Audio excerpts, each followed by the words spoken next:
Before we get started, I want to encourage you to subscribe to the channel, turn on notifications so that you don't miss any of the content that is released by GoCollect. And if you're interested, head over to Regie Collects here on YouTube. Regie here, your friendly neighborhood bodybuilder and comic book collector, and also the host for the GoCollect speculation video, and I want to welcome you to another episode.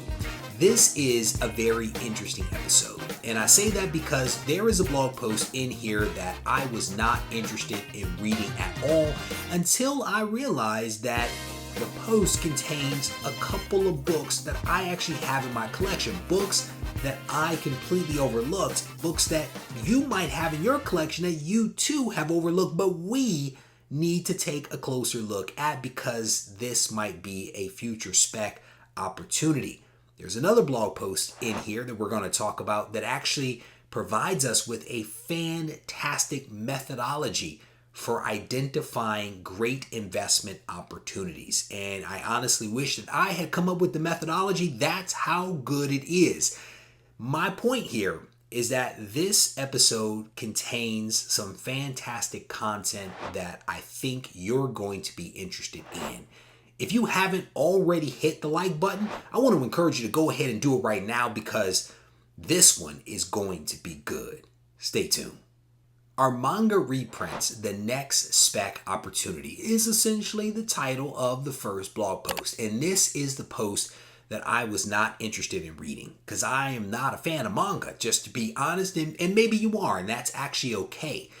But as I read this blog post, I stumbled across a couple of titles that I actually have in my extended collection of 100,000 comics. And I realized that I actually need to pay closer attention to this blog post. So I actually started all over and reread it from the beginning to make sure that I was tuning in to the wonderful details. But in this blog post, our blogger essentially puts forth the notion that manga reprints from Japanese comics that were released here in the United States might actually be the next spec opportunity. And they cited this because of the resurgence and all of the energy and excitement that currently exists around 80s comics. And if you've been paying attention, 80s comics are super hot right now. And I'm specifically talking about books like DC Comics Presents issue number 47, which is tied to Masters of the Universe, Thundercats, Transformers, G.I. Joe, even Care Bears and the Muppets. And there are some manga related properties that were popular in the 80s that also had toys that are potentially going to heat up if certain things happen. And what's great about this blog post is for people like me, and maybe even for you, the blogger goes into a little bit of background as to what manga is, where it came from, which I think is incredibly helpful. The blogger talks about one of the first widely available English translation Japanese manga comics, one that was published in November of 1981, and I'm specifically talking about I Saw It, which is a first-hand account of mankind's first use of atomic weapons in warfare. And this particular manga, which is a rare Bronze Age war book, only has 2 copies at a 9.8 on the CGC census, and there are only 8 total copies in any grade, and there have been 3 years since the last verified sale of any of these comics. And so the blogger talks about this background, this history, and then moves it forward and starts talking about the legendary Frank Miller, who actually worked on some manga. Again, this is something that I did not know. Fresh off the success of The Dark Knight Returns, Frank Miller spent some time working on manga, and he specifically worked on The Lone Wolf and Cub.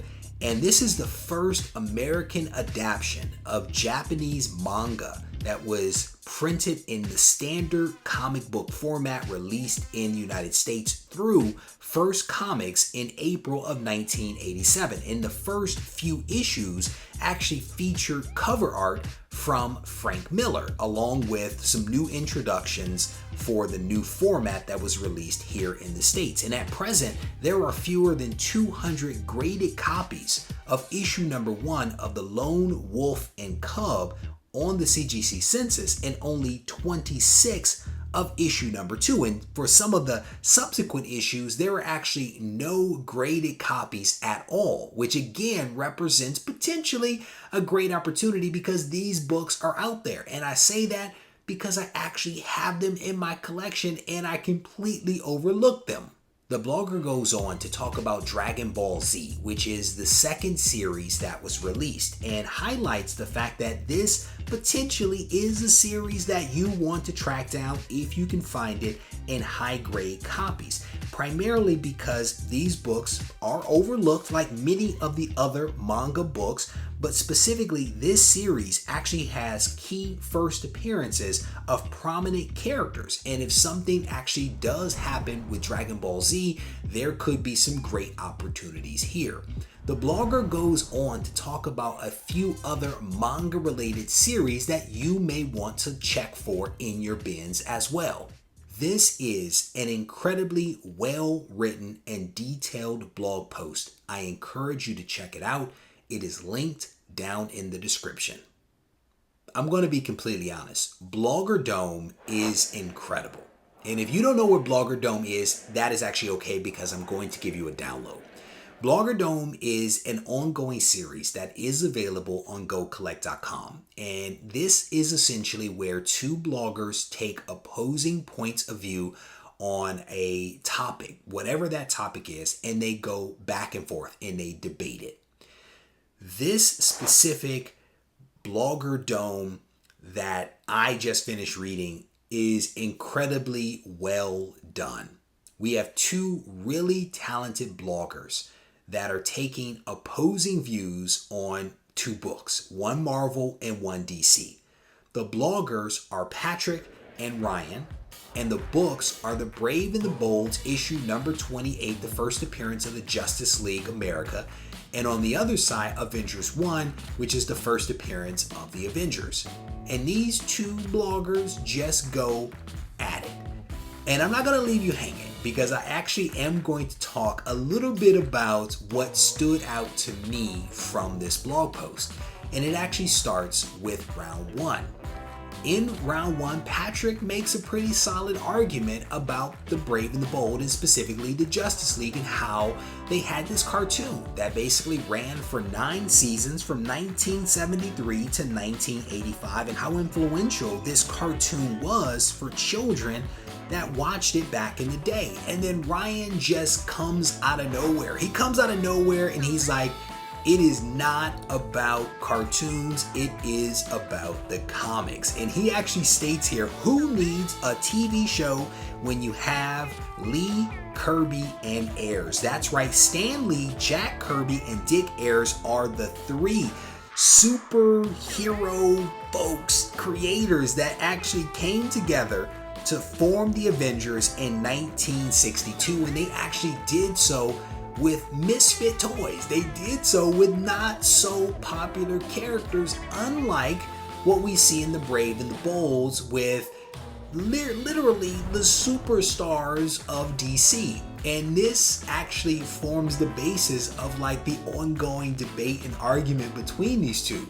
And essentially Ryan's point of view in this post is that the Avengers are a couple of like B and C list characters that came together and made history. And not just in the comics, but certainly into the present day, with the fact that the Avengers movies have basically brought in $7.6 billion, which again is incredible for B and C level characters. But again, I don't want to give this whole thing away to you. I will not give it all away. I will encourage you to read this one. It is actually a fun, entertaining, well-written blog post from two talented guys. This blog post is linked down in the description. Again, read it. Let me know what you think. Who won each one of these rounds, and ultimately who walked away like the king of Bloggerdome? So we already know that the Skrulls are in the MCU. And we heard directly from Kevin Feige that we're actually going to see the Skrulls moving forward in a Disney Plus show. The question at hand for us is, are there books out there that we potentially want to invest in or speculate on that are associated with the Skrulls? Our next blogger essentially answers that question by highlighting 7 different books that we may want to look into. And I'm not going to talk about the more obvious books like Fantastic Four issue number 2 and issue number 18. Both of these books are great books, but they're also relatively expensive books. So I'm going to focus on maybe those books that are a little less known. And I want to start things off with one that actually ties to another streaming service show, specifically She-Hulk. The books that I want to talk about are She-Hulk issue number 22 and issue number 23. These 2 issues are noteworthy because they are the first full appearance of Jacinda, who is notable because she disguises herself as Jennifer Walters, aka She-Hulk. There's already a show that is coming out about the Skrulls. There is another show that is coming out on the exact same platform. And it might make sense that they kind of tie those 2 things together. And in my head, there is the possibility that Kevin Feige is going to basically spread the Skrulls throughout the MCU in lots of different ways. And this is what I think is a sensible possibility, right? And that's what we're doing, is we're talking about the speculative possibility of some of these things actually happening. Another book that the blogger talks about is Hawkeye and Mockingbird issue number 6. And this book is interesting because it depicts the first appearance and the death of a Skrull who actually poses as Nick Fury.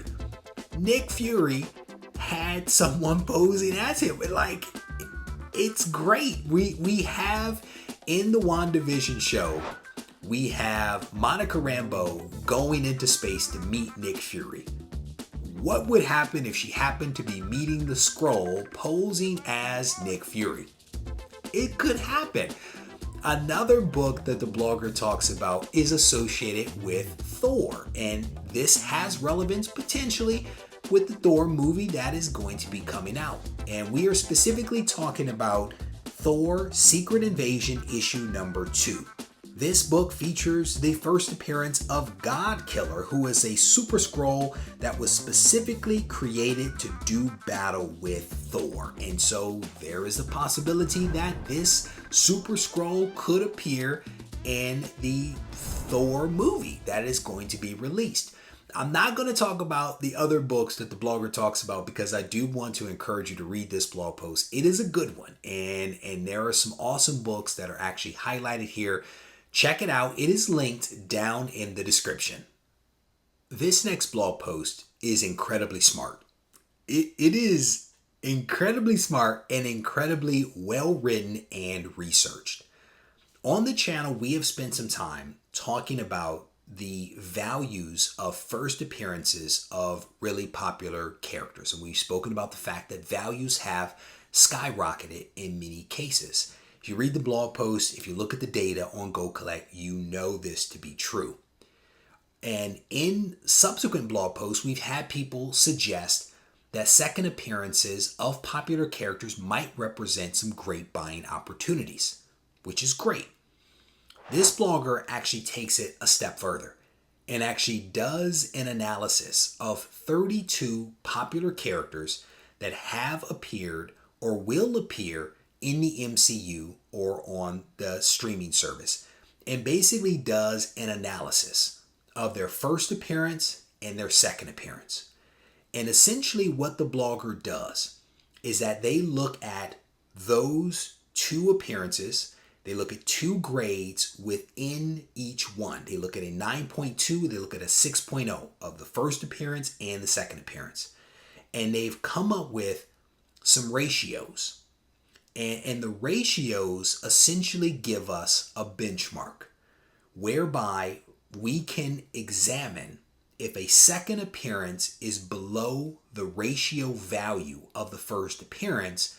That second appearance represents a great buying opportunity. Digging in a little bit deeper, the blogger essentially says that the rough ratio for a 9.2 of a first appearance is 12%. For a 6.0, it's 15.3%. So when we look at second appearances that have a value that is less than those percentages when compared to the first appearance at each one of those grades, those second appearances potentially represent good investment opportunities. Taking it a step further, the blogger examined, again, the first appearance and the second appearance for a set of characters.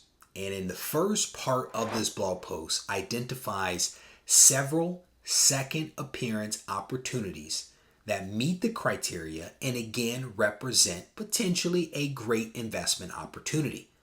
The very first book that is identified is the second appearance of Incredible Hulk, which happened to be in Incredible Hulk issue number 2. At a 9.2, this book was basically at 4.6%, which is less than the 12% threshold. The 6.0 was only 8.6% of the first appearance at a 6.0, which again was below the threshold of 15.3%. The second appearance of Black Widow is another book that falls within the criteria for both a 9.2 and a 6.0. And this first appearance, or technically second appearance, was Tales of Suspense issue number 53. The next book, Tales of Suspense 60, which is the second appearance of Hawkeye, also represents a great buying opportunity because it was below the threshold. The same can be said for the second appearance of the Fantastic Four in issue number 2, Doctor Doom's second appearance in Fantastic Four issue number 6, and the second appearance of the X-Men in issue number 2 of that series.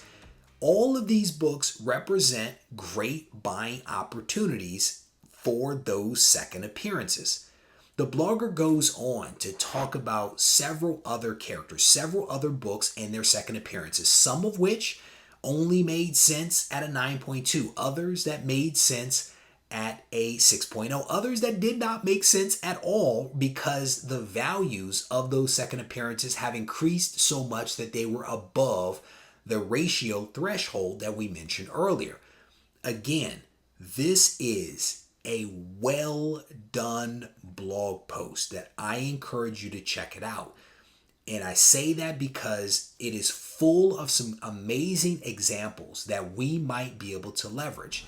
The methodology that is employed here can actually be used to identify some additional books beyond these initial set of books that are examined in the blog post. Again, the goal is to be ahead of the curve and to not necessarily be buying books at their height and overpaying for those books. You want to buy them before they take off. The methodology that is contained in this blog post puts us in a position to be able to do exactly that. This blog post is linked down in the description. Give it a read. So there you have it. We have reached the end of another recap. And as I mentioned, this episode contained some fantastic blog posts that I enjoyed reading and I actually learned from as well. If you enjoyed this episode, I want to encourage you to go ahead and hit the thumbs up button and also to tune in next week when we get to do this all over again.